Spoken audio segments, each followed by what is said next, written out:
Leader ہمیشہ عوام کا خیال رکھتا ہے۔ وہ معاشرے کے کچلے ہوئے طبقات کی آواز بنتا ہے۔ میں نے کئی بار اروند کیجریوال کا تذکرہ اسی حوالے سے کیا ہے کہ اس نے عوامی بہبود کا ایسا پروگرام پیش کیا کہ دلی کے لوگ کانگریس اور بی جے پی کو بھول گئے۔ اس کے سیاسی سفر میں اب ایک اور صوبے کا اضافہ ہوا تو اس نے پنجاب میں بسنے والے کسانوں کے دل جیت لیے۔ کیجریوال ہمیشہ یہ سوچتا ہے کہ وہ عوام کے لیے کس طرح آسانیاں پیدا کر سکتا ہے۔ کیجریوال کی عوام دوست پالیسیوں نے دوسرے بھارتی سیاستدانوں کو مجبور کر دیا ہے کہ وہ معاشرے کے غریب طبقات کا خیال رکھیں۔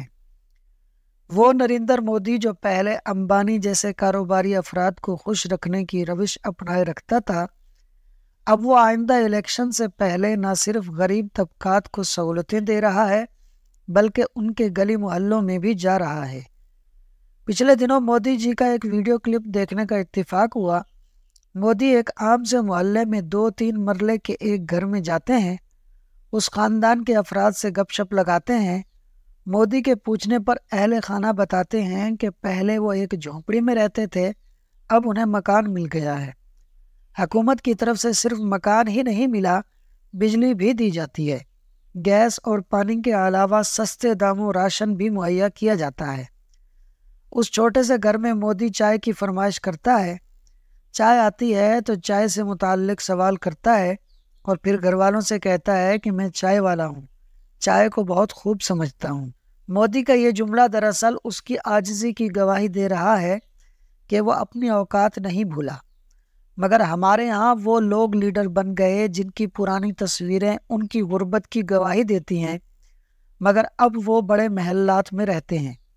پاکستان میں ان کی بہت سی جائیدادیں ہیں اور پاکستان سے باہر بے شمار جائیدادیں ہیں۔ یہ وہ لوگ ہیں جو اپنی اوقات بھول گئے، جنہوں نے عوام کا نہ سوچا بلکہ ہر وقت اپنا ہی سوچتے رہے۔ یہی حال ان کے حواریوں کا ہے۔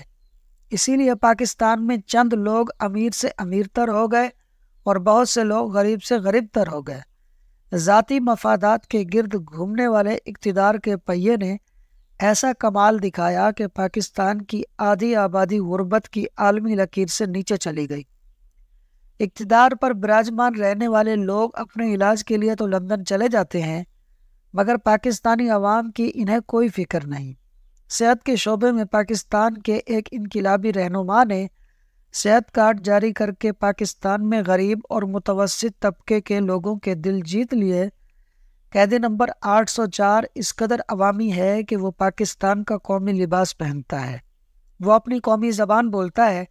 کیا عاجز آدمی ہے کہ لنگر خانوں میں پاکستان کے عام مزدوروں کے ساتھ بیٹھ کر کھانا کھاتا رہا؟ آپ کو یاد ہوگا کہ وہ پاکستان کے غریب کسانوں کے ساتھ چارپائی پر بیٹھ کر مشورے کرتا رہا۔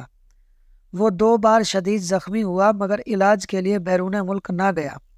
اس نے کورونا جیسی آفت میں بھی اپنے ہم وطنوں کا خیال کیا اور کوشش کی کہ نہ کوئی بھوکا سوئے نہ کسی کی نوکری ختم ہو۔ وہ تو 50 لاکھ گھر بنا کر دے رہا تھا۔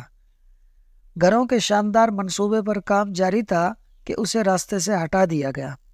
اس کی یہی باتیں دلوں میں گھر کر گئیں، اسی لیے آج اس کی مقبولیت کے چرچے ہیں۔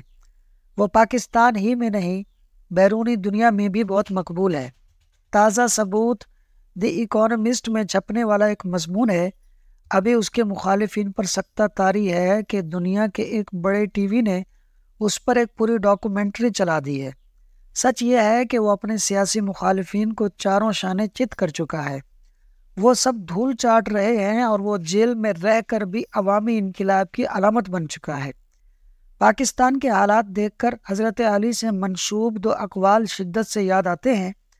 پہلا قول یہ ہے کہ جہاں کہیں بھی دولت کے انبار دیکھو تو سمجھ لو کہ کہیں نہ کہیں گڑبڑ ضرور ہوئی ہے۔ دوسرا قول اس طرح ہے کہ جس معاشرے میں کوئی بھوکا سو جائے تو سمجھ لو اس کے حصے کا رزق کوئی اور کھا گیا ہے۔ آپ سب سیانے لوگ ہیں، آپ کے علم میں ہے کہ پاکستان میں کن لوگوں نے دولت کے انبار لگائے۔ یقیناً یہ انبار گڑبڑ سے لگے۔ پاکستان کی اشرافیہ نے اتنے بڑے پیمانے پر گڑبڑ کی کہ انہوں نے خود تو دولت کے انبار لگا لیے مگر پاکستان کی اکثریتی آبادی کو غربت کے ڈھیر پر بٹھا دیا۔ پاکستان کے اقتدار پہ رہنے والے مفاد پرستوں کی وجہ سے کتنے لوگ روزانہ بھوکے سوتے ہیں؟ اس کا مطلب ہے ان غریبوں کے حصے کا رزق یہی امیر طبقہ کھا جاتے ہیں۔ عدالتوں سے صرف مقدمات حل ہوں گے، لیکن پاکستان کا سب سے بڑا مقدمہ سماجی سطح پر انصاف ہے۔ پاکستانی معاشرہ اسی وقت کامیابی کی سیڑھیاں چڑھ سکتا ہے جب سب کے لیے انصاف کے دروازے کھول دیے جائیں، جب سب لوگ قانون کا احترام کریں، جب قانون کی نظر میں سب ایک ہوں۔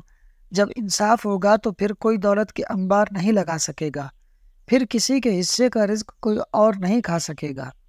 لہٰذا پاکستان کو سب سے زیادہ انصاف کی ضرورت ہے، ورنہ تو سماجی ناہمواریوں پر مشتمل معاشرے کا ہیرو ڈاکٹر عبدالقدیر خان یہ کہنے پر مجبور ہو گیا تھا کہ گزر تو خیر گئی ہے تیری حیات تقدیر، ستم ظریف مگر کوفیوں میں گزری ہے۔ دوستو، ویڈیو اچھی لگی ہو تو لائک اور شیئر کر دیں، اور مزید ایسی دلچسپ اور معلوماتی ویڈیوز کو دیکھنے کے لیے ہمارے اس یوٹیوب چینل فاز سنو کو سبسکرائب کر لیں۔ بہت شکریہ۔